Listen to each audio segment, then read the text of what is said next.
Hey, hello there, everybody. Watching this interview, wherever you are in the world watching, it's great to see you and have you with us. And whether you're watching live or whether you're going to be watching online later on, hello. I'm Martin Cross. This is Cross's Corner. And with me, got the one and only Jake Milton Green. And the Awesome. other, oh, yeah. Go on, Jake. No, I just want to say it's awesome to be on the show. Big fans of what you do, Martin Cross, and big fans of your commentary as always. All right, straight back at you, Jake. And just to Jake's right, it is the amazing, sensational Lawrence Brittain, who is his partner on the row show. And as Jake is row extraordinaire. Hi, Lawrence. No, thank you very much for having us on the show. It's awesome. We've had you on our show, and now we on your show. So it's very, very cool. Thanks, Martin, and great to chat to you as always. So excited about this.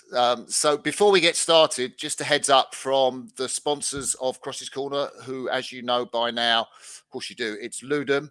And Ludum are organising the 6th Annual Rowers Conference, which is on the 23rd of January 2022. And it's a fantastic opportunity with some great guest speakers, people like Jürgen Grobler, Mike Spracklin, Paul Thompson, recently appointed performance director in Australia, Bobby Thatcher, Catherine Granger, the list goes on. There's a long list of experts that will be there from the world of rowing, drawing on talent from other sports too. Last year was virtual. We did the interview with Jürgen Grobler. This year, it's back in person at Dorney Lake, which, of course, is fantastic. A fantastic venue.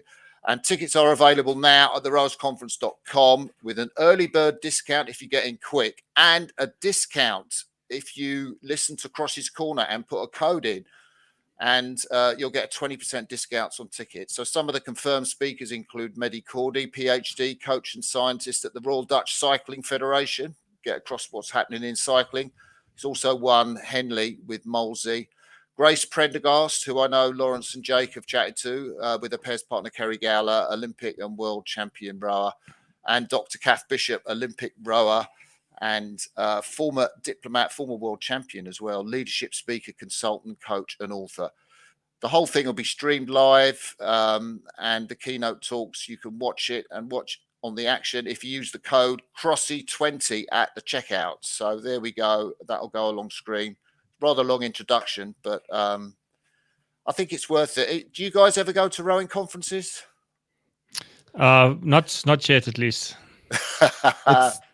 It's hard to get to Europe, especially in our off season. And then we do have pretty good ones at home though. We've had a couple. It's almost like a yearly or every 2 years we have one at home, and we've had some really good guests there as well. I think Spracklin even came across and spoke at one. So yeah, we've had some good ones down south here. Right. Well, let's get into the action. How many podcasts on the row show have you guys done now? It's some amazing figure. I need to pull that up. I think we're around almost close to 80 now. Yeah, 79, I think. 79, 80. That's incredible. Yeah. And that's stretching back to what, 2018, 2017? I think we did our first episode at the end of 2017. We did like 1 or 2, just figuring it out. And then we really started to pick up in 2018. And then kind of that's where we've grown from there. So it's been an incredible journey to start the podcast as like just an outrageous idea, and then to see it become something real and to see it grow to what it is today. It's been quite an amazing journey. And yeah, my daughter was looking at, she was flicking through, and she looked at the stars, and she said 4.9. Wow, that's really great to get a review like that. Yeah. Well, I'm glad to see that the reviews are holding up. I would have been hella disappointed if they were lower than that, to be honest. But yeah, I mean, we enjoy what we do, and it's a big passion. And I can tell you, I'm sure you obviously you would know about it as well, Martin. But just getting a chance to chat to some incredible people and athletes, it's just it's an absolute it's an absolute privilege to be able to share their stories. Yeah, well, let's get into the guests on the Row Show just in a little moment. But tell me, whose idea was it? I mean, you know, you're going to tell me you came up with it together, or did Jake say, "Why don't we do this?" Or did one of you have an idea? How did the genesis of it start? So I like had the idea first, and a friend had said like, oh, you know, podcasts are growing so much. Why don't you try a rowing one and see where it goes? And then initially I thought, well, I'll just do like South African rowers and I'll go for the South African audience. And then very quickly we did our first episode, and actually Jake was on the first episode because I think Jake interviewed me. Oh, really? As the start of the show. And then from there we kind of moved on, and we did a few other South Africans. And then we quickly realized that we could do what we're doing, but on a bigger scale. And then that's when Jay came on board after like 4 episodes. And then we started branching out into the international field. And that's when we started to really try and get the guests, the higher profile guests on the show. And we found that we actually could, that people responded to us on social media, and people were very keen to come on the show and chat. So from the beginning, it was very easy and it was awesome. So who was your first big guest that you got? Or, you know, not to say you weren't a big guest, Lawrence. I'd say I think. Yeah, the first international guest I would say was Max Planer from Germany. Oh, yeah, lovely guy. Yeah, I think I remember he must have been the first big international guest on the show. Why did you choose him? Oh, sorry, Lawrence. Go on. I was going to say we chosen him because he was doing so much social media for the German 8 at that point, and then we kind of went into we had chatted to him at a few of the regattas, so we knew him, and so we kind of messaged him, and then he was keen. And we also did Emily Regan from the American Women's 8 really early. So those were like 2 really big athletes that we had. And then we also had Olaf straight out the blocks. We had Olaf was our third international guest. And actually we managed to do that interview in person because he was visiting Ramon de Clemente, one of his friends, old rowing buddies. And he was in South Africa. So we actually went and did it face to face, which was unbelievable. It was so cool. Oh, wow. And he was quite revealing in that interview, I seem to recall. I think we just find he that was the quite. rose... No, you go ahead, Lawrence. Sorry. Classic. This is a classic Jake and Lawrence move to talk over each other. So don't worry, we're used to it by now. But we actually find in general that like all rowers are very accepting and all want to talk more about their rowing career, their stories, and they haven't really had a lot of them haven't had an opportunity to share their story and their journey. So as soon as you get into it, and as soon as you get past that like 10-minute mark, which most interviews that rowers do are kind of less than 10 minutes, then you start to kind of explore who that person is, what makes them, and then I think that's when the interview gets really, really exciting. Hey, Jake. Yeah, I think you know, it's just frustrating because I suppose in all other spheres of media, you know, besides podcasts, and obviously, you know, when we started back then, there was very few opportunities to engage with athletes. You know, like Lawrence said, past the 10-minute mark, and then I think when you give some of these people a platform to share their stories from start to finish, I mean, it's just, you know, you kind of like it kind of almost takes care of itself. You know, you just kind of roll through the conversation becomes very easy. And yeah, I mean, it's it's very, I feel like it's a very natural form to have a conversation like that on the podcast and what we do, and that's actually what we go for. We try to go for that organic kind of natural face-to-face conversation feeling. You do get that. I remember on Olaf's one, he was talking about how he does his sprint finish, and you got him to explain that he kind of takes the pressure off first, which is kind of like shocks what? The boat. Yeah, shock the. Then you got to shock the boat.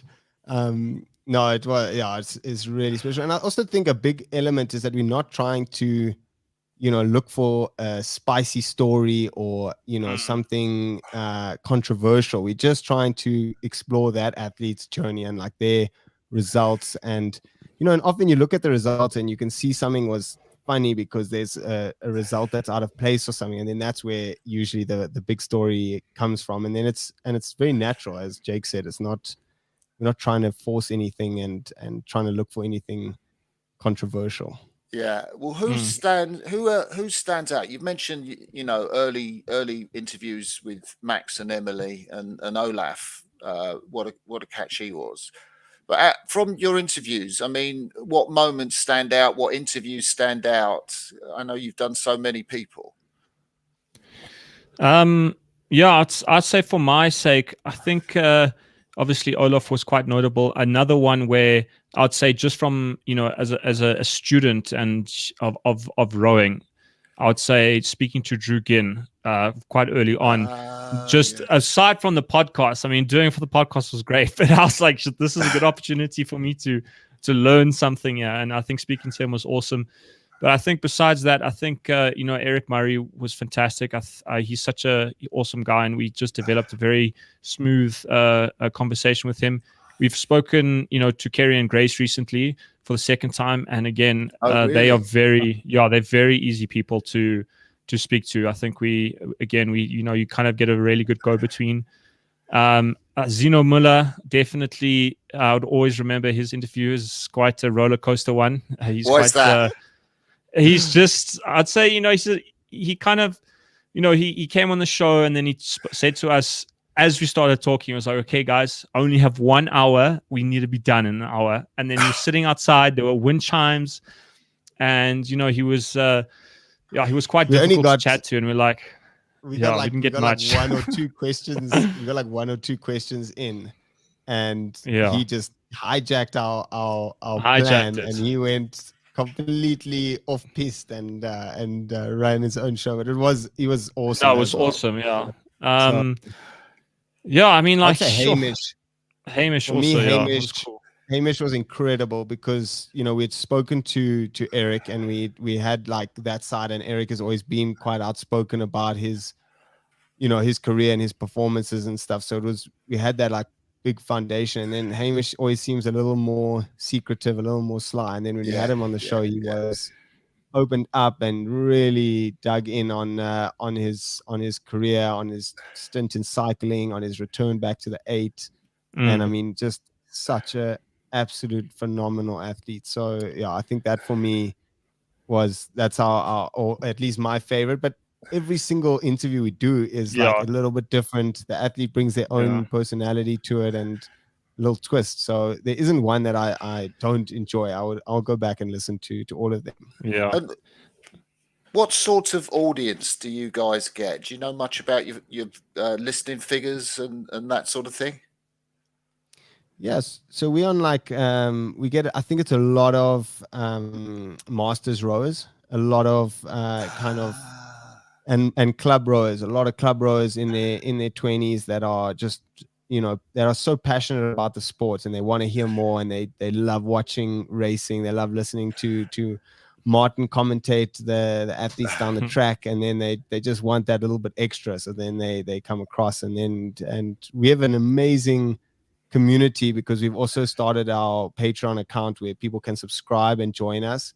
And then we have a whole WhatsApp group where we discuss all rowing news and everything. So we have a very cool like group. And then I think our broader audience is basically anyone that's interested in elite rowing is a good place to start.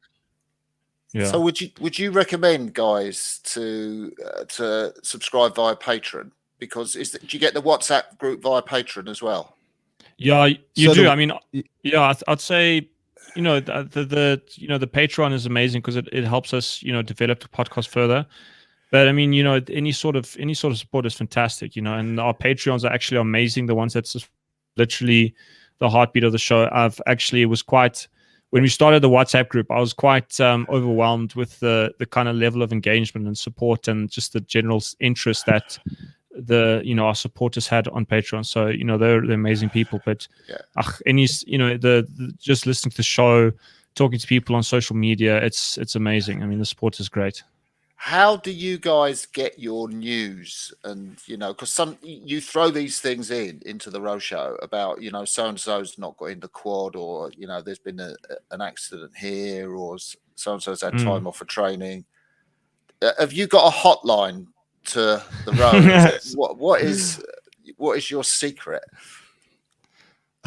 Well, we do a lot of research. So for each episode and each person that we about to interview, we do a ton of research about that athlete. And then for our our regatta episodes, the episodes to build up and obviously our discussion afterwards, that's also just research, looking at the numbers, looking at people's Instagram pages, and listening to Martin commentate. He always has some really good bits.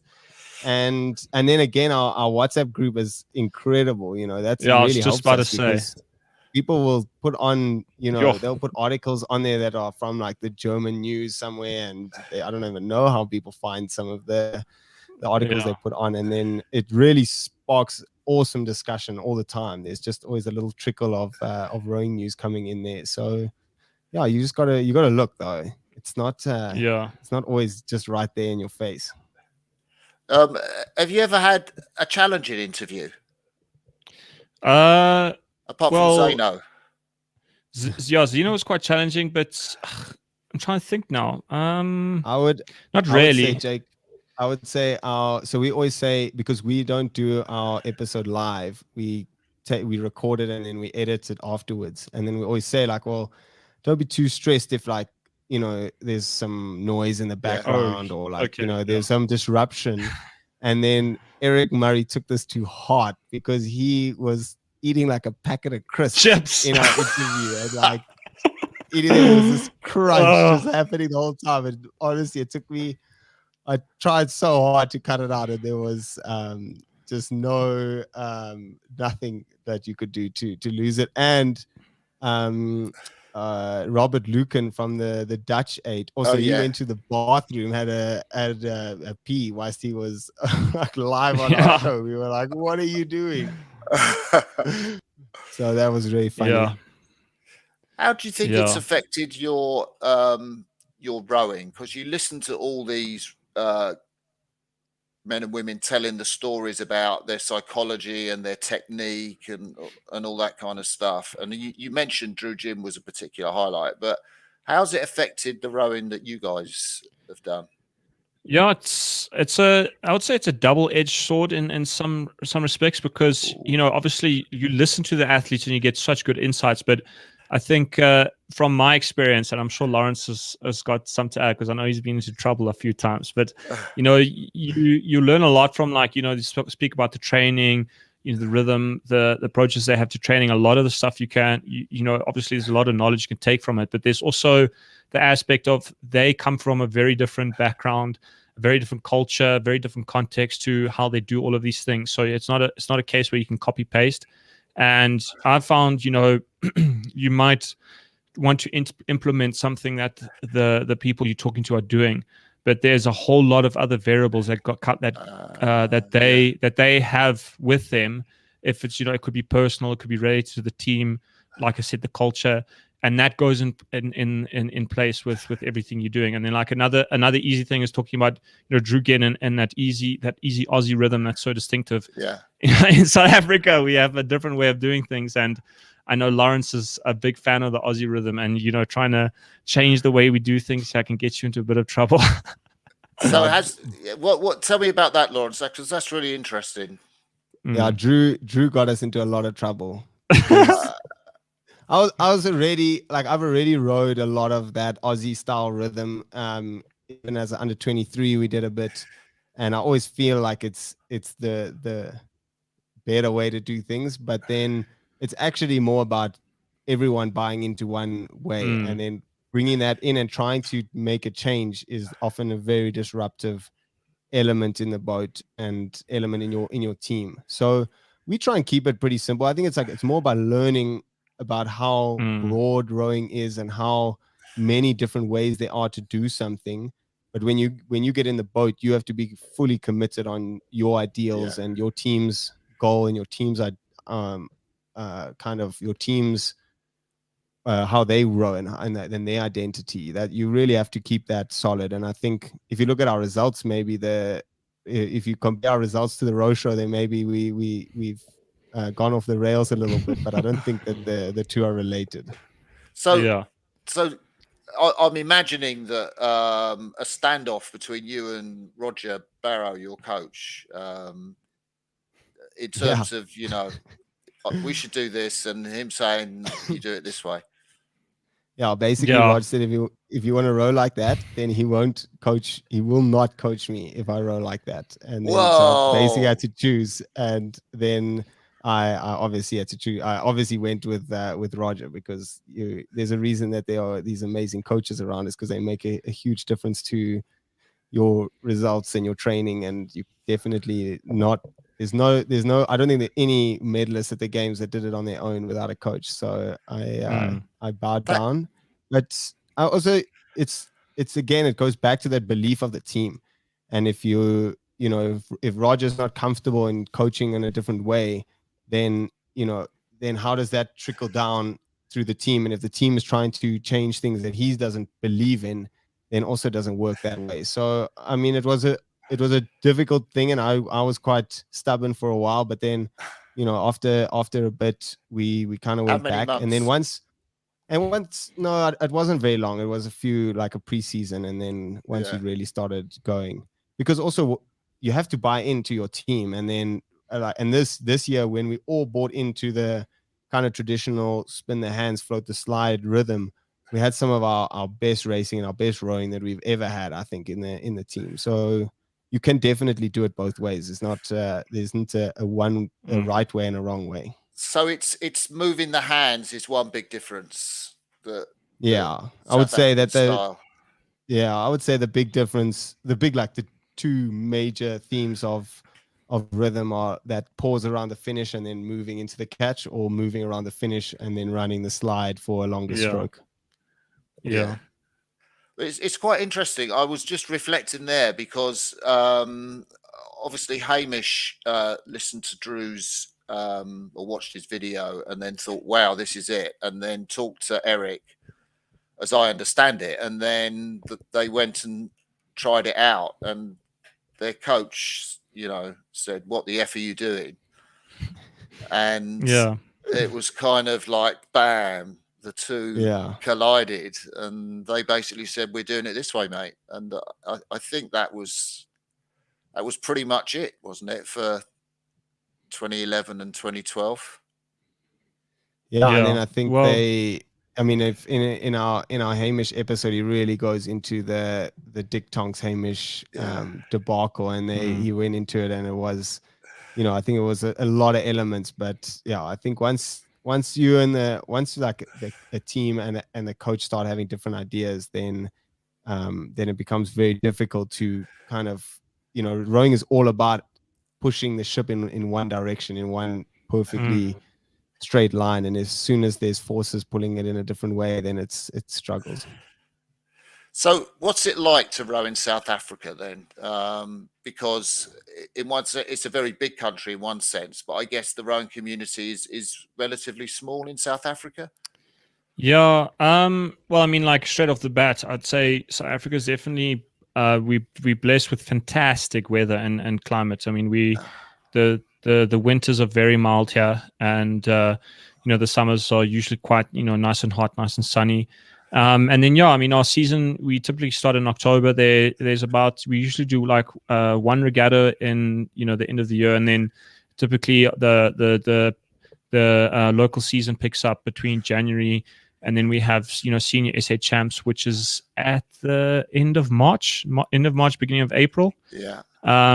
And then schools SA champs is at the end of mid-April, I think, also around the same time.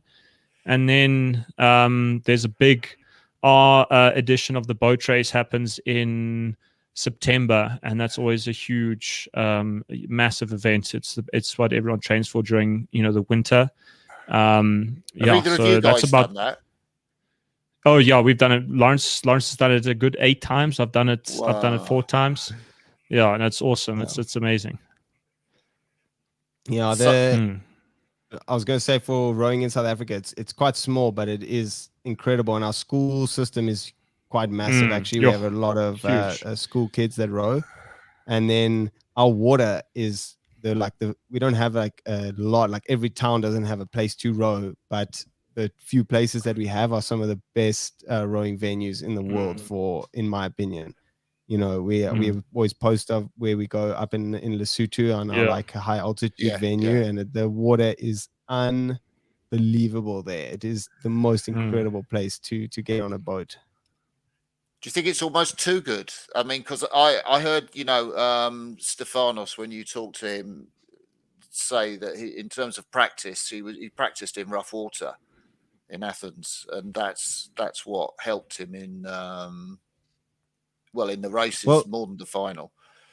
It gets windy there, so we're posting our perfectly glass days, but some of the days are really windy, and then also the environment that we're living in there is also pretty rough. Like it's not we're not living in a hotel and it's all everything is taken care of. It's it's quite rough. It's it's up in the mountains in a tiny little village, and I love it. It's absolutely right up my street, but it's tough though, and it's quite brutal to be up there for 3 weeks. Even this year we did like six weeks in a row, so it was it gets long. I think it's just difficult. The isolation is, I'd say, the hardest part. I mean, it's a I think it's a classic a training camp environment. It's quite tough. It's isolated, but it's pretty much perfect if you look at from a as a camp environment. We're very close to the water. We have all the facilities are there that we need. We're not living in luxury by any means, but I don't believe as an athlete, if you're training, I don't think you should be, but I don't think you need to be living in luxury with everything tailored for you. I think there's a it kind of the lifestyle leads towards the training and keeping yourself honest and doing good miles. Yeah. Do you have a sense of the type of training that the type of training regime? I mean, I know there's lots of, there's different approaches to putting together a training program. Is yours distinctively South African in terms of, as you've spoken to the guys on the row show? Yeah, we do.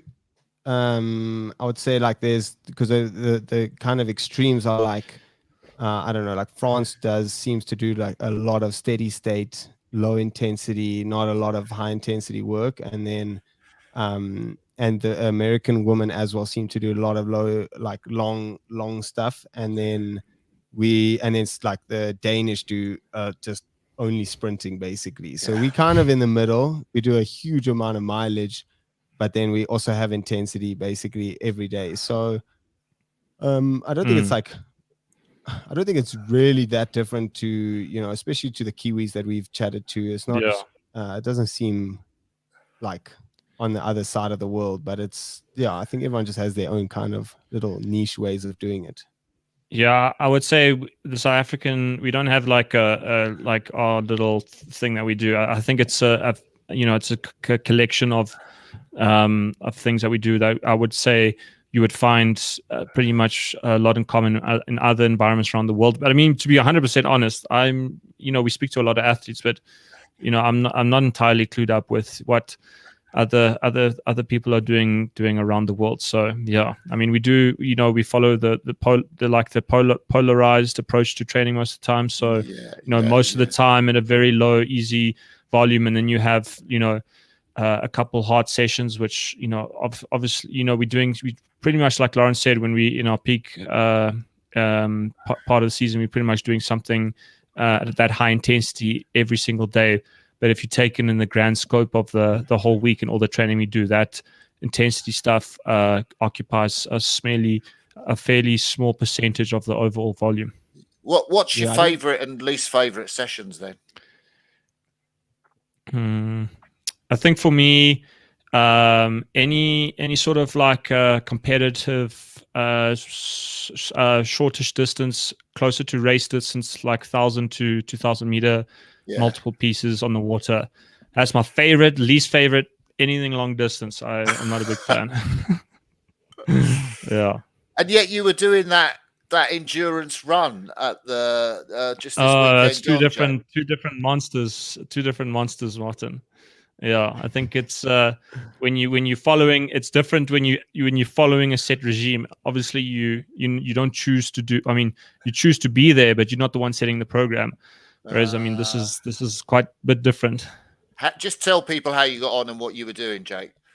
Yeah, so last weekend, there's where I live in the Drakensberg Mountains in South Africa. There's a ultra distance trail run called the Sky Run. It's a 100K ultra race, and you start in a local town called Lady Grey, and you just go up the mountain, and you pretty much run along the skyline for 100 kilometers. It's there's one seconding station. There are checkpoints along the way, but those checkpoints aren't like seconding stations. You have to carry everything with you. And then at the 56-kilometer checkpoint, there's a big seconding station where it's the only place where you can get seconders to bring, fresh food and water and stuff. And then, you do the whole thing, the rest of the thing. And it's a big effort. So to give you an idea, the winners, the record's, I think, 12 hours and 9 minutes, which is about, it's just over 8 minutes a K. And typically only 4 people have gone under 13 hours. And then, people go long. I mean, the group so we were aiming for between 20 and 24 hours, but one of our guys was suffering a bit. We took 28 hours. It was tough. Oh, through the night. Savage. Through the night, Martin. That was probably the most brutal thing I've done is watching the sun go down, watching the sun come back up, and being like, shit, I still have to keep going. It's savage. But Jake Jake's underselling it a bit because it is an absolute monster of an event, and it's it's self-navigated through the night, and it's it starts in the dark, it ends the following day after a month. It was outrageous. And I mean, it's rough. The terrain is not it's not a dirt road, or it's not even a mountain path. It's just like straight through the bush, really rugged. But I mean, it was amazing. It was brutal, but it was amazing. It was like, I think anyone that does anything like this, it's quite an experience that encapsulates the full range of motions as a human being. To put it this way, we watched 2 sunrises. We started at 4:00 in the morning. I watched the sunrise on Saturday morning. I watched the sunrise on Sunday morning. Oh, it was tough. I won't lie, I was pretty glad to finish. One of the guys we were with, 100%. I knew straight away, across the line, I'm doing it again. Hopefully under 20 hours. I was so jealous as well. I was watching Jake, and I was watching him on the track, and I was like, oh man, I should bloody be there doing it with him. Why weren't you there, Lawrence? Oh, I've been doing some real world experience, and I've been doing some carpentry and business stuff, and it's been a whole nother world to me compared to just the sporting lifestyle. So that's been really, really awesome. But then I was just using my weekends to kind of recover and just enjoy myself at the moment. I didn't want to hurt myself like Jake had done. Maybe next year. All right. Yeah. Can we talk about the Olympics? And I find it so difficult to raise, really, because I guess that you went with lots of great hopes, and you had a fantastic qualification regatta, I know, in the 4 Lawrence, and you must have left feeling that those hopes hadn't been realised. I mean, what was it like? What went on? How have you explained it to yourself, and what's it been like since? Yeah, I must say the Tokyo Games were the most brutal week of racing I've ever had. And we arrived there, we were ready to dish up some really, really good racing. As you said, we had that phenomenal week where we qualified at Lucerne and then finished second there. So we had like an awesome build up, and then we'd managed to go home and put together a monster block of training, and things were going really well. And even in our pre-camp in Tokyo, things were looking good, and then only literally in the last few days before racing, the wheels started to come off, just physically, and we just kind of didn't have the legs that we knew we had. And I think that's the hardest part about sport in general is, when you don't put on the performance that you have, it's just doesn't matter where you finish. It's just it's really upsetting, and it really does hurt a lot. Yeah, it was probably one of the hardest things just emotionally to go through. I think Lawrence Lawrence was speaking about it earlier. Like, the most frustrating thing for me is just not being able to put out a good performance. And I think for me going in the pair, we obviously we weren't in any sort of favorites. We weren't really expecting the reality of maybe getting on the Olympic podium, but we did go there hoping to have a good performance to be proud of. And wherever that performance would put us, that we were going there to do our best. And just kind of like getting there, and you just can't, there's just nothing in the tank, and you're just flat, and just starting the race and just knowing that you obviously it's not working out. And I think the frustrating part is like, obviously the training that we had done throughout the season, the training Lawrence had done in the fall throughout the season was incredible. And it's frustrating to you're doing this training in brutal environments behind closed doors. No one can see that. No one can see the suffering you're going through, and you're not able to show that potential. I think that's probably the most gut-wrenching thing to come away with. Yeah. So was it that you were overtrained going into the Olympics, and you were tired? You mentioned your legs, and that was therefore a training program issue, or was there something else going on?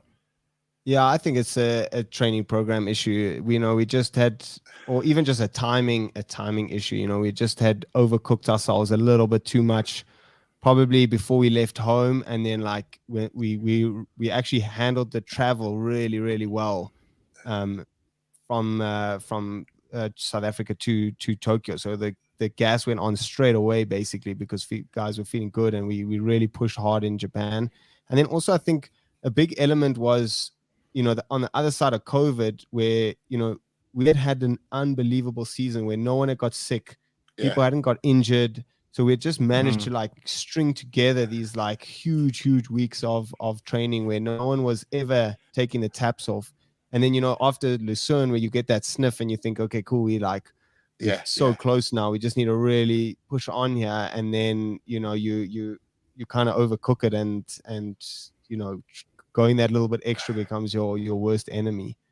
And I mean, it is brutal though. And I mean, there was so much heartbreak at Tokyo. If I think back to my Rio Olympics, it was like everything was like a joy. I only saw the good stuff, and I was, having the best time of my life. And then when I look at at Tokyo, then I'm like, well, I could just see how many people have, a really tough Olympics, a really tough time where they don't get the result that they want. I mean, even Sunita, she looked like they were something very similar to us, just not having the legs that they'd had earlier in the season and earlier in the previous season. So, there was so much of that. And then I would say the way I've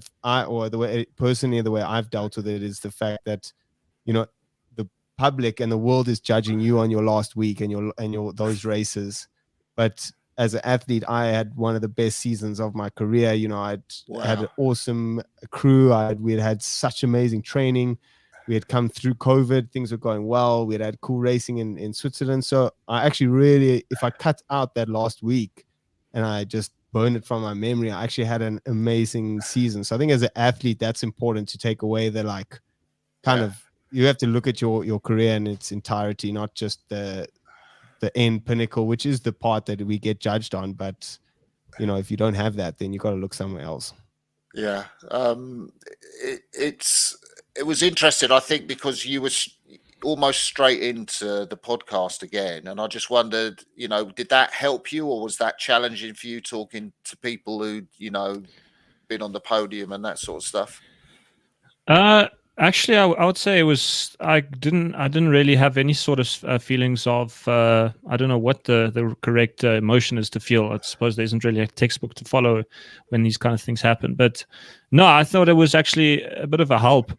it was just awesome, actually. Like I said before, like speaking to some of the people that have had such amazing successes in Tokyo, I think it helped in a way. It kind of, there was a certain sense of therapy and just discussing the things they had done and the journey they had taken. And, just through the mere fact of discussing things with them, I think that kind of helped, and it gave us something to do. It gave us something to look on towards. And, I think Lawrence and I, I don't think we ever tried to hide away from the fact that maybe it didn't kind of go away and kind of like bottle those kind of things down. I've tried to be very proactive in getting ahead of it and trying to move on. Like, obviously, I feel like there's a sense that that's always a difficult thing to do, and maybe it takes you a long time to do it and maybe not completely do it. But, I've tried to be very open about it and just kind of, move on and get everything off my chest. Yeah, I mean there's a huge amount of athlete depression, especially post the Olympic Games. So I think talking about it is, first of all, number one. You really have to find someone to talk about it with. You have to kind of break it down and look for some takeaways. As we said, like if in our event, whatever 12 or 13 crews are racing. I don't even know how many crews were racing. I've blocked it all out. But probably only 2 of those crews are happy with the result that they got. Even the Italians, we spoke to Matteo and Bruno the other day, and they gutted with their performance there. They knew they had a better race, even though they're standing on the Olympic podium. So if you look at every single sport, every single event, there's between 1 and 3 crews that are probably, or teams that are happy with their performance and their results, and the rest are majority are probably a little bit disappointed with what they've done. So it's really important to speak about it and to get it through, because athletes suffer from some serious depression, and they can slip in there very easily. Everyone thinks that they're superheroes, but sometimes things don't go that well. Yeah. Has it impacted any decisions that you've made about or yet to make about the coming years of the Paris Olympiad? Well, I've I'm gonna keep going. I'm gonna join the team officially in January. I've taken the rest of the year off to kind of take it easy. I think I would have done it even if we had a different outcome from Olympics. I think just recharge the body, recharge the mind.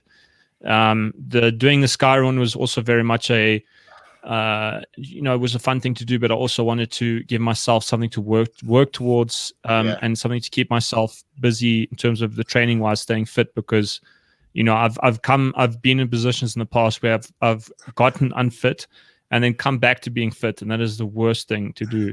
So I wanted to give myself another challenge, and then in a way take more control over my outcome with these kind of with the training and with approaching the sky run. But then besides that, I'll be joining the team back in January. Oh wow. And then I've just given myself a year break, and it's not really? actually it's not from Tokyo. I was I feel like I've dealt with that, and I would be happy either way, to row or to retire. I wasn't really set on any decision. But for me, the hardest part, and maybe as just an older athlete in the team, the COVID element made training this last 2 years really, really difficult. I really enjoy the team environment. I enjoy being on the water. I hate indoor training and training by myself. And then first of all, we had to do a huge stint of that on our own when we were locked up in our houses. And then when we came to this year, we spent I think nearly 20 weeks of the year away from home. Yeah. So because one of the things in South Africa from COVID was our home venue has like a weed that grows on it, and it's always under control because people are always working on it to keep it under control. And when COVID hit and everyone was stuck in their houses, that stuff was just growing like mad. So when we actually we're allowed to go back to rowing, our home venue was an absolute disaster. So we always had to look for somewhere else. And then COVID was a big issue coming into as we got closer to the Olympics. So we spent more and more time in a bubble, away from family, away from everyone. Even we came back a week before we left for Tokyo, and I didn't even see my wife because she couldn't isolate. So like there was just a risk there, and then we were just well, we can't afford that risk. So for me, that's why I've just given myself a little more time, because I just need to let the COVID stuff settle and just things to get back to a little bit more normal before I can get back in a boat and then commit to that intensity of training again. There's been a huge amount of change, in the coaching community. You look at, systems like the USA or Britain, Australia, Germany as well. I guess in South Africa too. What have you made of all that change in coaching personnel? I mean, how do you look at it from your vantage point? Yeah, I think it's a really big change, because we actually lost two really key people, because we lost Roger, and I rode my entire career under Roger Barrow. I started in 2009 when I joined the team, and that was his first year of the team, and then and then he's finished now this year. So I've never rode under a different coach, and I have huge respect for what Rogers has done for my rowing career. And then we also lost our head of IC, our chairman, Paolo Cavalieri, also retired this year. So there's been two major changes in our rowing team. But I think, as it just happens, teams have to change coaches, teams have to evolve, and new people have to come in.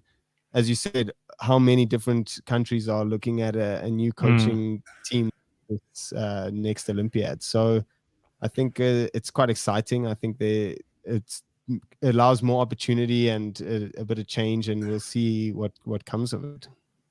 Yeah, I think I'm the one of the I've always believed, even from a younger age, that one of the greatest assets in South African rowing, I think, is actually our coaches. I've got a huge amount of respect for all the coaches here down in South Africa. I think they're incredibly good at what they do, and you've seen there's already been a lot of coaches putting their hands up. I've got full confidence, and I'm very happy to see there are a lot of familiar faces that are now back in the setup with the national team, which I think can only yield good things going forward. Yeah, that's really interesting. Yeah, go on, Lawrence. I was going to say, and for Rog, I mean, I also think, again, I think COVID was a huge issue. He's got a family, he's got 3 little kids. So I think being away from home for that long, and I think his decision was also made prior. And I think, I'm not sure if he's going to carry on rowing, but it would be carry on coaching, but it would be nice to see him do a stint at another country, or see him see what else he could do with another system, because he's done phenomenal stuff with the assets that we have in South Africa, and the challenges that we have. So I'll be quite interested to see how it plays out over time. Can I talk to you about sort of the lead up to 2016 and your discovery you were suffering from non-Hodgkin's lymphoma and treatment? I mean, that's something it's quite difficult to get your head around in terms of, cancer sufferer. I've beaten cancer. I mean, you were, I guess, relatively young when you discovered it. Yeah, and it was just an absolutely shattering moment, because we knew that there was something wrong for almost, I would say, over a year. We had thought, no, there's something is funny. My results are just, I was getting sick a lot. I was just having these huge swings up and down, not kind of putting the training together, and just always struggling a little bit.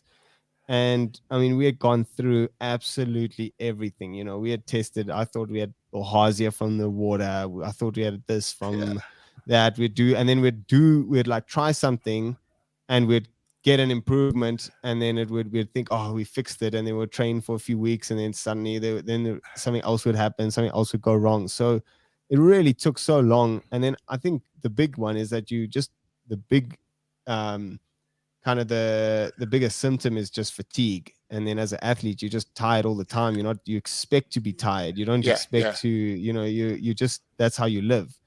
And, to make the jump to like, no, okay, wait, I shouldn't be this tired was really, really difficult. And then when we finally got the diagnosis, then it was just like complete switch. I went from I literally rode, and then I think within 7 days I was starting chemo.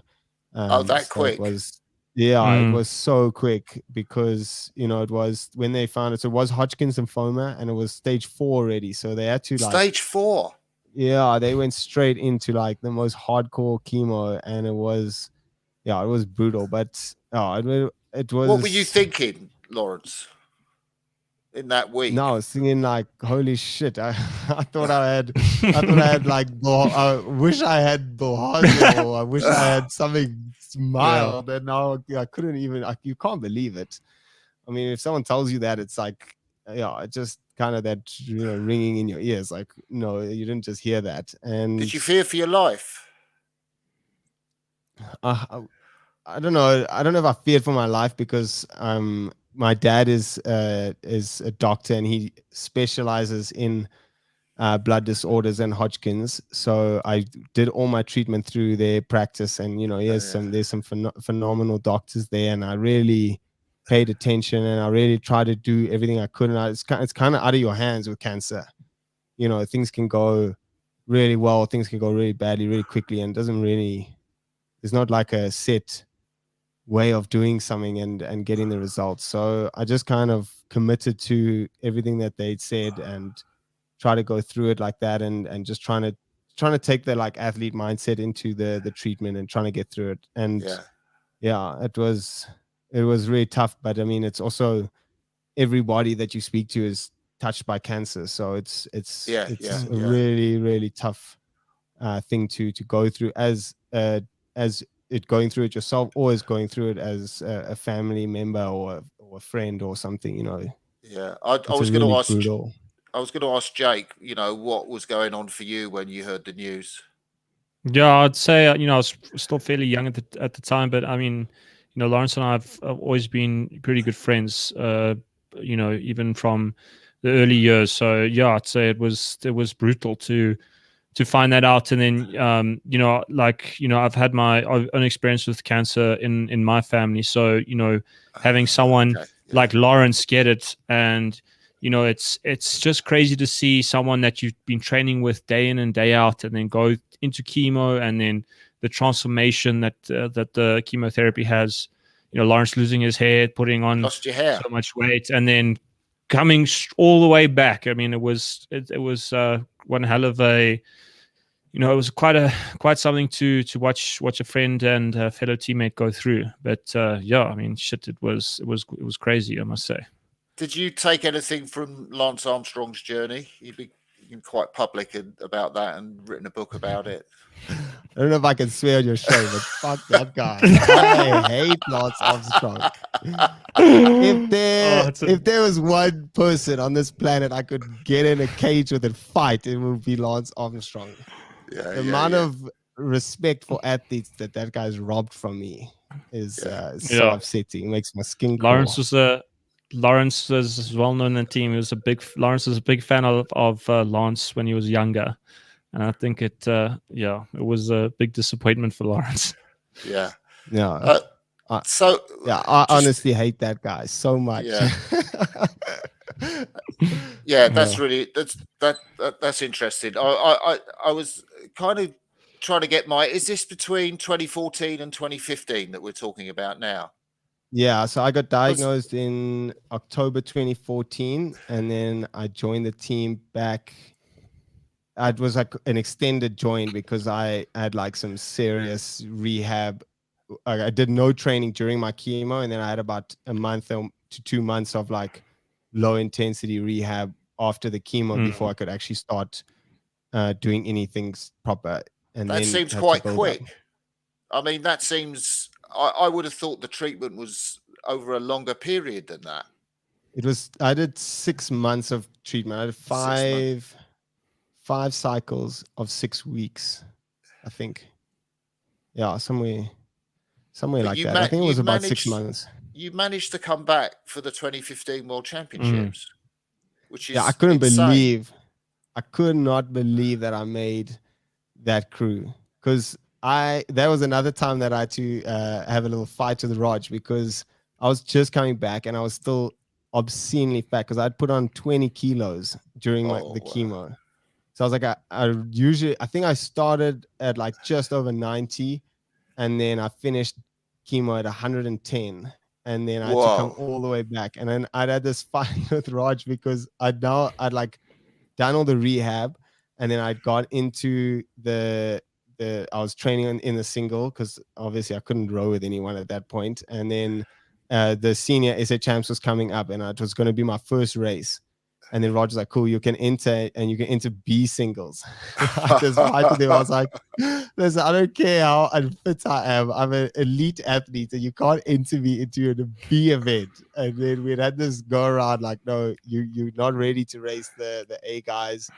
It's just going to be a waste of a race for you. And then eventually I was so lucky because I lost the fight, but then the B event got canceled because of, I don't know, I think there weren't enough entries. Yeah. So I got bumped up into the A race, and I just snuck into the final. And then I managed to beat Kalskuli, one of my teammates this year, yes. in the finals. So I finished 7th, but it was the best 7th place I've ever had, because it was such a joy to be rowing with him this year, to remind him that back in 2015 I'd beaten him even when I was still weighed close to 110 kilos. Both you guys had, I assume your Rio experience was good. I know you came 4th, Jake, in the 4, but I mean, Yeah. and you were in bronze medal position for most of that race, I think. Yeah. No, it was. So maybe it wasn't good. I mean, no, it was an amazing experience. I mean, obviously the race itself was absolutely it was, yeah, I mean, it was like incredibly disappointing, even though we were super underdogs and we had the most ridiculous racing there. You know, we came last in the heat, then we went through the rep, and then we made it through the semi, beating the world champions the year before. And then, you know, we kind of realized that we didn't even know how fast we really were as a crew. And then getting to the final, our coach Paul Jackson sat us down and be like, "Holy shit, guys, we need to talk about how we're going to win a medal tomorrow, because that's what we're going out there to do." And yeah, I mean, we actually had the best race we could have executed as a crew, and the Italians just were the better crew on the day, because I can honestly say there was nothing we could have done better.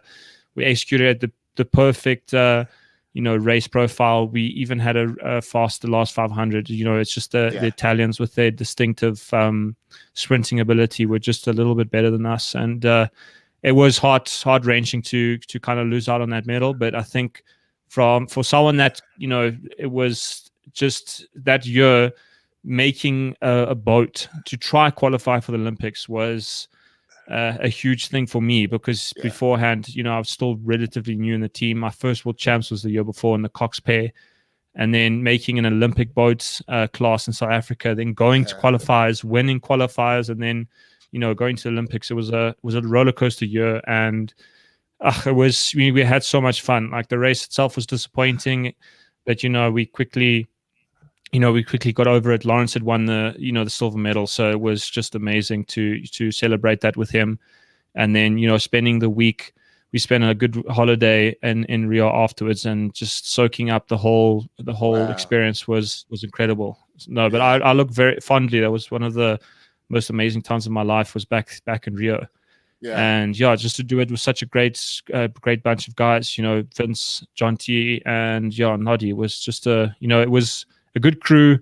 You know, we had a lot of things come together right for us. A good coach, and I think we had a fantastic experience there. Wow, that's amazing. Yeah. And you mentioned Lawrence and the silver medal. I mean, did that make you a superstar back in South Africa, Lawrence, together with your experiences the year before? Yeah, I mean, there's something really special about winning an Olympic medal. I mean, it definitely changes your life, and when you get back home, it's really really special. I mean, one of the best moments for Sean and I was coming home and stepping into the at the airport, coming through the gates, and just the airport was absolutely packed.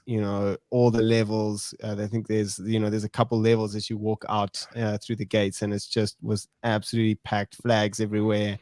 And it's something really cool to share with other people, that journey, that story, and the medal. When you can't believe people's eyes when you show them an Olympic medal, and you let them Yeah. hold it, and they just, it's really wild. So I think it's a very cool thing to share. And South Africa needs all the good stories it can get. So it was a very cool thing to be able to do with South Africa on my back. I was very proud of that.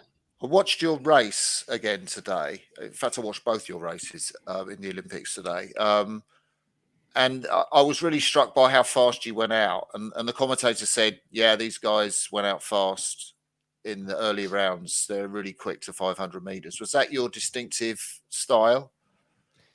Yeah, the whole season we had tried really hard to make our second 500 faster. We knew that the Kiwis were so dominant in that second 500, and we'd done so much work to get the second 500 faster, and that all that ended up happening was our first 500 got quicker, and our last like 800 meters got better and better, and our second 500 got just did nothing we could do. And it was gut wrenching. Every single race, you'd go out and I'll start. And we didn't even like really put effort into like getting up out the blocks. It was just very natural for us to be quick and loose and free out the start, and then just get moving. And Sean is a phenomenal athlete, and he just kind of always took us out the blocks and hit that rhythm really well. And then there's just something in that second 500 where we just kind of always struggled a bit. And then in Rio, the weather being so bad, I think it compounded that and made it even worse. And I mean, it's just gut wrenching every time you're trying hard to like put yourself out there in that second 500, stay with these crews, and they're just rowing through you every time you do it. And I remember thinking, I think I've said it on our show, like you're coming to that halfway mark and everyone's rowing through you, and it's like, oh my god, like it's fine. We've made an Olympic a final. My mother will still love me if we finish sixth. Like it's not the end of the world. And then through the halfway mark, like, oh, okay, wait, they're the legs, they're coming back. Okay, let's get back into our groove, and then start dealing some damage back on crews. So yeah, it wasn't a planned part of our race, but it's just the way our race plan, our crew dynamic worked. What did you go out for that race, planning for? Did you think you'd get on the podium? Did you think I mean, I guess there's the psychology of racing, Eric and Hamish, that, is it that you're racing for second place, or you're open to anything? What is the psychology of racing those guys? So I feel like we knew that we had to have the like absolute best race of our lives to have a sniff at trying to beat them at the end of the race. So that was always the goal. Our goal was never to just race for second. We never were settled. Oh, okay, the Kiwis will win, and we'll fight for the scraps. But we knew that we had to absolutely. We knew they were never going to make a mistake. They weren't going to kind of slip up anywhere. We had to come and bring our absolute best race to the table to beat them. And then also we knew it was going to be really, really close for second place, because at Lucerne we had finished fourth, only 0.2 of a second behind the close. British and the Dutch. So we just knew that pack, the middle pack, was really tight. And finishing fourth at Lucerne, it hurts so much. When you've crossed the finish line, you don't know where you finished, and you wait for the result, and then the result comes up and you have to row back to the other side and get off the boat. It was gut wrenching. So we used that a lot. And I actually even called to Sean at like 500 meters to go. I said 0.2, never again, because I could feel it. We're all in a line, the British, us, and the Italians. And I was just like, then I wasn't thinking about the Kiwis at all. I was just thinking like, I do not want to come fourth again, especially today on the big stage. So it was really, really cool. And then Sean really ramped it up when I called that, and we had a seriously good last 800 meters. You did, didn't you? I'm one of the things, and you might not want to do this, but that you ask your guests a series of questions at the end of the show. And questions. I wondered about asking you guys quick fire questions. Of course. Sure. Sometimes they're not very quick though, so I don't know why we call them. No, it's fine. It's just catchy. I think I've mentioned it once, but I mean, quick fire questions. It sounds cool, so it's there. So, is the first one your 2K PBs? Jeez. No, that's number 4 there. But I see Martin wants to go straight in there. Straight to the goal. So this isn't the right order. So let's go with your 2K PBs then, first of all. Yeah, so I had a absolute banger, and I just snuck under the 6-minute mark at a respectable 5:59 there. Oh, that's so cool. And what's your key? What weight are you, Jake? How many kilos were you? Well, I think at the time where I pulled it, I must have been like maybe 91, 92. Yeah. Oh, that's very respectable. We've got a guy in the Masters group I row in at Multi Boat Club, Johnny Searle. You know, he won that medal with Greg, of course. And he is obsessed, mad with weight-adjusted ergometers. Okay. So every ergometer test score, he rebases to 90 kilos. He's got this formula that he does it. Yeah, but the lightweight's always going to look so good. Yeah, I know. I've never at school. I'll be honest. I pay no attention to that because I remember at school, I was when I got to the later years and puberty hit me like a truck. I started getting really fast on the ergo, and then all my friends used to say, "Yeah, you might be fast, but on weight adjusted scores better." And I just hate that because I mean. That I was quite happy with that. I think it was a big, not a lot of people in South Africa got in 6 minutes, so it was a big thing for me to get that time. So how about you, Lawrence?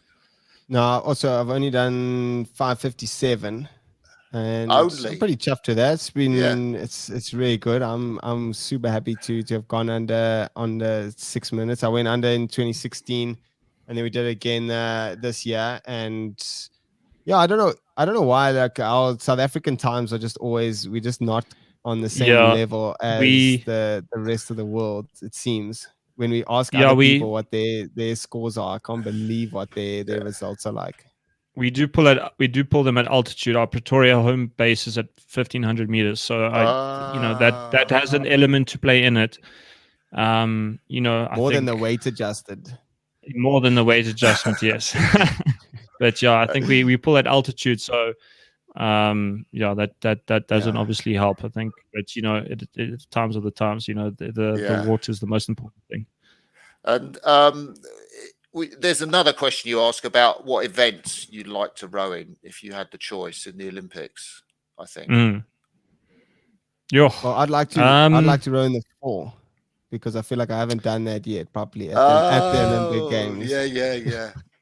Good answer. And I've always been like a huge believer in the pair. I love the pairs. It's my favorite boat class. But this year when there were so many days where we got our 4 just singing right, and then I was like, okay, no, the straight 4 is possibly the best boat out there. So that would be my go-to. Yeah. It's amazing, Jay? Like Lawrence said. Yeah, the straight 4 is the one. I think get a good, like Lawrence said, when you get a good 4 going and everything's going well, the rhythm feels great. There's just it kind of like transcends all kind of feelings that you've had before. And I just feel like compared to the pair, I feel like once you get that rhythm going, there's just a sense of weightlessness that you have above the water. And I think racing it is fantastic. So I would go with the 4. Definitely. Okay. But there is a big pull towards the blue ribbon events, to the single. Yeah, the big boys. If you can get either of those right, and I think winning a medal in either of those that's the one you want to do it. If you could choose a medal to win at the games, you want to do it in the single or in the 8 because it's just that's the big boy boats. It's just another level. So who would you like to row with in your four? Have you got your? You must have thought about this because you've asked it so many times to your guests. Mm. So I'm always interested on how people interpret the question. Is like if they go straight to race, like are they interpreting the question like, okay, if I have to race, who am I choosing? Am I choosing the fastest four people or fast three people, or like, oh, I would really like to row with that person because I would learn so much, or I always like the listening to which way people go there. Where would you go then, Lawrence?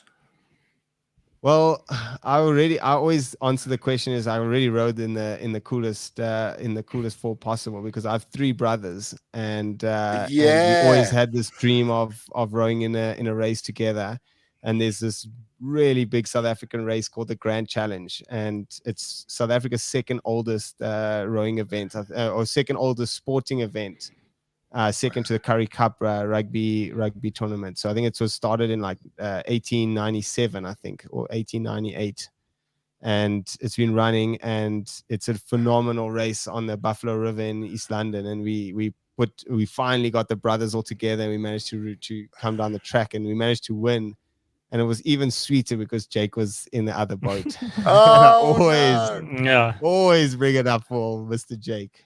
Yeah, no, it was a good race though. I think it's a pity that these things, maybe not this race, but yeah, I mean they were the better crew on the day. That's what happens. And how about your personnel for your crew, Jake?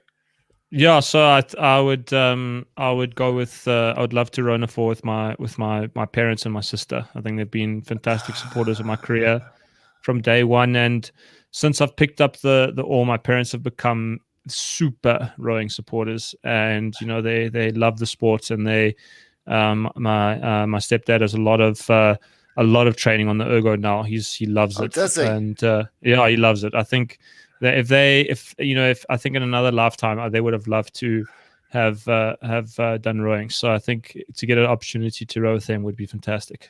Do you think you'll ever get out in a boat like that? Well, I mean, there's Masters World Champs in 2023, and of course in South Africa.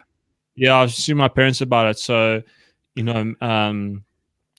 I'm sure they would live. Yeah, I have to get them. I've told them they do it, but the difficult thing is, my parents live on a farm here in the Eastern Cape, so it's super isolated, and just getting them up there and into the boat is the challenging part. But I've insisted that they must hop in a mixed double and race at the Masters event. They would love it. Oh wow, that sounds amazing. Yeah. That Masters Regatta though, 2023 South Africa is going to be one of the best rowing events. I think it's going to be so different. There's awesome people in the organizing committee, because it's James Thompson and his wife Karen Thompson. Oh really? They're organizing it. And I think if I was in Europe, I would definitely jump at it, because you can come to South Africa, you can go to Kruger Park and experience the bush, and then you can also go down to Cape Town or something afterwards. So there's so much to get out of that trip, I think, and I think the racing will be so cool, and the vibe is going to be unbelievable. Is it Rue de Plat? Yeah, it'll be at Rue de Plat. Oh wow! So. And I know you guys are big supporters of that on your show. So, yeah, that's a great plug. I think I will be plugging that down at my Masters group at this weekend. Another question you ask is, if you were in charge, what would you change in rowing? This is a loaded question, but we've got a lot of good answers, Lawrence? I love this question, because people always come with and some people come with such arbitrary elements to add to rowing, and others have really thought about this and are passionate, and it really is a great answer. I think for me, I would just change the regulations on the branding and the sponsorships and stuff, and I'd open it up, and I'd let teams bring in, because teams need to bring in more money for those for it to grow, and for more teams, to be able to have more access to rowing, and to grow into bigger systems. So I would open that all up, and and let everyone do whatever they wanted for branding. That whole thing about Chetel Bosch I was going to ask you about that. And the Red Bull can, I think, is just so ridiculous to have a sport that is so regulated in 2021 is just outrageous. Yeah. Go on, Jake. No, I just want to say, like, I mean, even that situation, irrespective of, it's just, I just think it's silly, and I think, rowing, is rowing's got a lot of challenges, and I think we have probably the biggest need out of a lot of sports to innovate, and I think one of the areas that makes the sport a bit more accessible is if you can try and make it easier for athletes to get more sponsorships, get more funding, and that kind of has a catalyst to drive the growth of the sport, the kind of like the general social awareness around themselves. And I think that's definitely a big step that I would love to see. Happen. I think especially coming from like in South Africa, we are like really don't have a lot of funds or a lot of anything. And this cycle I had a huge supporter from Bridgestone, and our team had a huge supporter from R&B. And if we could capitalize on that more during our racing and during when we actually performing, that would allow us to be competitive and to train for longer, because a lot of a huge problem in our team is athletes having to retire because they need to start work, because they have families and they need to get on with their lives, and they're not being able to produce the funds that they should be. In athletics or some of these other sports, people are making outrageous money just from their sponsorships. So, and I think that needs to change to allow the sport to grow. So that would be my if I was in charge. But that's a great show. How about you, Jake? Yeah. What Lawrence said is, I've added my 2 cents there, but I think also just the change up with maybe the distance. Obviously, I think Los Angeles and Paris. I'm not actually. You would expect me to be more clued up on these things, but there's a change in distance there, and I don't know. I think it would have been great to see it a bit earlier, and in the World Cup circuits maybe, or introducing something new and fresh at a shorter distance maybe at World Cups, because the 2K is the gladiator, and I wouldn't want to change that, but it is a limiting factor finding 2 kilometers of water, and then like obviously there's a natural difficulty in terms of making it spectator friendly. So I think it would have been great to see it introduced earlier. What I feel has happened is that I honestly believe that the OC they're under pressure to kind of like make it efficient, try and generate money themselves and whatever, and they have now put on an enormous amount of pressure on rowing to make changes. And then I feel like world rowing is now on a point where they've had to make some sort of hectic change and compromise, which has now led to the shortening of distance at the Olympics. Whereas I kind of feel like if there was more innovation coming from an earlier stage, it would have been maybe a little bit different in the situation we're facing. So it's a tricky thing, and I just think we'll see. Maybe the change in distance is good. Maybe it's bad. Who knows? We'll have to see. I think it's going to be pretty good. I think it's going to be so exciting and very different. But I think it's going to be very interesting. I mean, think of how interesting this Tokyo Regatta was after after we didn't have racing for so long, and no one was sure about what was going to happen, and it made racing way more exciting. So from a spectator point of view, the Tokyo Games were one of the best regattas. Amazing. Yeah, they were. They were amazing. So I think the final question is, you ask people about the sport they'd like to do if it wasn't rowing. I go, sure. I think climbing after 2021. Oh, Lawrence, mind every time. Yeah. Hey, Jake. No, I would. Rock climbing is not. I've battled. I've been blessed in many ways with my physiology not getting injured. But one of the things I battle with are my forearms, with compartment syndrome and carpal tunnel. I think I'd last a minute on a climbing wall. My forearms would be toast. Yeah. Yeah. So what would you go for, Jake? I would definitely try my hand at sevens rugby. I love playing rugby at school. And I think it's the only other sport, and where a big guy with a big engine would be able to do pretty well. I would say it would be sevens rugby, and if I had to try to do well at Olympic sport, I'd try my hand at that. Oh wow, yeah. I guess just finally, unless we can think of anything else to talk about, what's your thoughts on the future for South African rowing in terms of what sort of people have you got coming through? What's the promise for Paris? What's the prospects from where you sit?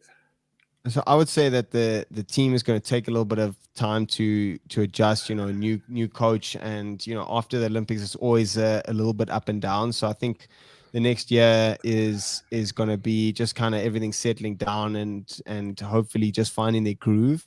And I'm not saying they're not going to do well, but I just think that they need that. You need that time to build up to get your confidence, and then I think that there's huge prospects for South African rowing. You have really young guys like Sandro Torrente. He's a stroke top 4 this year, and he is a phenomenal athlete. And you have other athletes. James Mitchell, he won the under 23s with my brother back in 2018.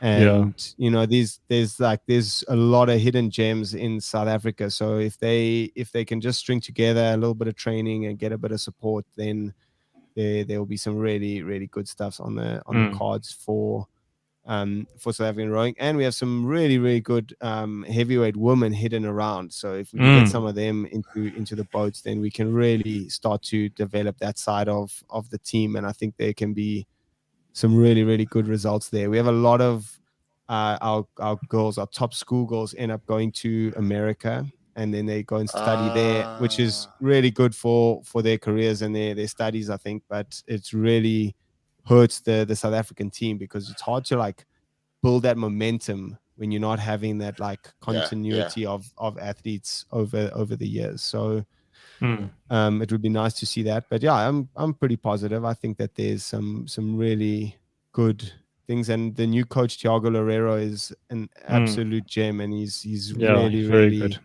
Absolute student of rowing. So I think he'll be able to do some really, really good stuff. Wow. I mean, I spoke about the coaches earlier, and I think we have such a good bunch of young athletes. I think that have had a frustrating year with COVID and last year with COVID, and I think there's a lot of hunger in the team with these younger athletes wanting to put their hands up. So Jack has just pointed out. Thank you, Jack. Watching. I hope you're enjoying the show. Which rowing race do you find yourself watching over and over again? That's an easy choice. For me, there can only be one, and that's the London 2012 lightweight fours men's race, where the South African 4 just snuck in there at the end, and that was also a catalyst for my career, for my choice to pursue rowing after school. Was it? Yeah, no, that was a phenomenal result. But if I had to choose a different one to that, I would probably have to say the men's 4 race from 2004 between the Canadian men's 4 and the GB men's 4.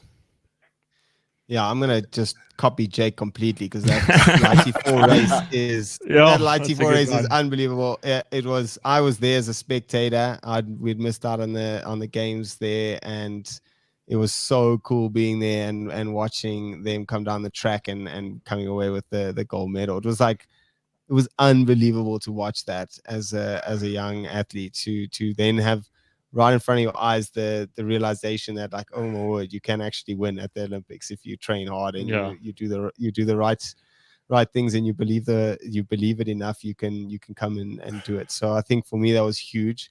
And then, as Jake said, if you had to choose another one, I would choose an outlier. I love the Seville, I think it's 2002 men's pair race. It's when when Cracknell and Pinson set the previous record. It's a 6:13, and the South Africans, Don and Ramon, come second with a huge sprint at the end, and it is just such a beauty of a race and really, really awesome. Yeah. That was a fantastic race. Those conditions were lightning quick. That's Yeah. where the singles record still stands from that championship, the women's singles, doesn't it?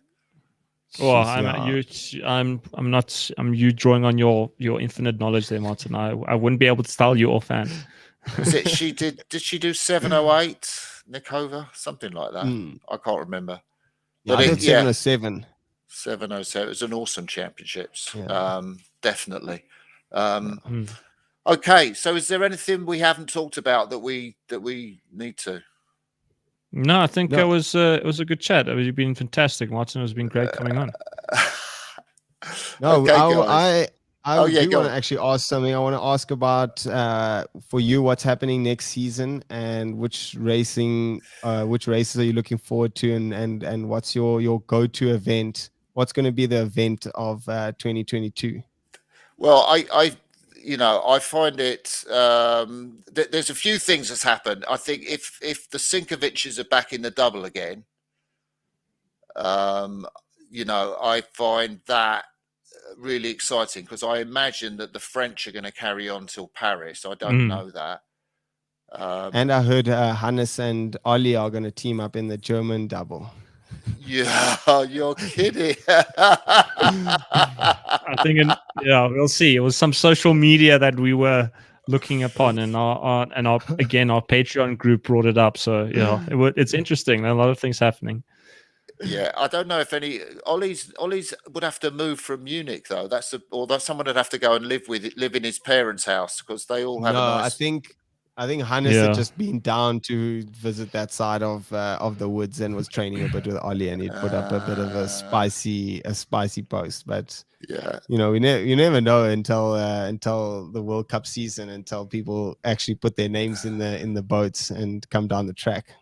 And I think the eights, the men's eights, is going to be something special. I think the Germans have been such a dominant feature, but so many of them have now retired that you kind of think it's going to take a lot for them to rebuild a crew that's going to come back and dominate in 2022. They also have Christian Folkel, though, who's moved there from no, the he's British team. Resigned. Did he resign now? Well, I heard because I think he wanted a more centralized system than was possible. Okay. So he spent about 5 or 6 months sort of sussing out things. So he's not working for them. I don't know whether he's going to go back to the UK or not. I haven't spoken to him. Okay. Yeah. And what's happening with the British team? Because shame, man, there was some serious social media and kind of uproar after the Olympic Games. And how do you think that the British team will kind of find their feet going into 2022? Yeah, well, I think people say it's all up in the air at the moment. They have they've advertised for 2 chief coaches, so they've kind of gone back to the system that they had with Jurgen Grobler and Paul Thompson, which everybody thought was the best system. And the previous performance director, who's now was effectively lost his job, he tried to change. So I'm not quite sure who'll do those roles. Maybe Robin Williams will come back in for the women, but potentially be women's chief coach. I don't know about the men. And the performance director, they kind of said someone from rowing would be an advantage, again, with a rowing background, because they chose the last one, and he was modern pentathlon and sprint kayak, sprint canoe. It wasn't a great fit for a big team sport like rowing. So whether that'll help someone, I don't know who's going to apply for it. I don't know if Steve Redgrave, he's been talked about for the American job, whether he's going to throw his hat in the ring for the British job or not. I don't know. But I was going to ask you if you were going to confirm or deny the Redgrave USA rumors. Well, I think he's. I mean, he loves the work. He loves being, having a proper job. I mean, that's been great for him to see that he's engaged in. And I think the whole thing with COVID and China has been so difficult for him You know, he's done a great job there. I don't know if there's still some goodwill with China, that there's some kind of role for him there, but clearly he's hungry to do something. And I guess for him, the easiest solution would be to do it in Britain. But, you know, America's much closer than China. So, yeah. But it's going to be either way, I think interesting things ahead. Yeah, it's going to be a very cool season to look at. So we'll have to stop shortly because otherwise we'll go over the record time, which I think was Eric Murray. Yes, Martin. This is. I think our longest is past 3 hours somewhere down there. Oh, that's amazing. Yeah. As I told you, when you get rowers talking about rowing, they really enjoy it, and they can go down the rabbit hole. You're speaking to the guys who have the long form interview. We're happy to sit and chat for over hours. We more than comfy. But I mean, a huge thanks, Martin. It was very, very cool to come on the show and talk rowing. Thank you. We'll end the live part of this interview now. Big thank you and big shout out for Jake and Lawrence. Thank you, guys. Sweet. Cheers, guys. Everyone. Thanks for watching.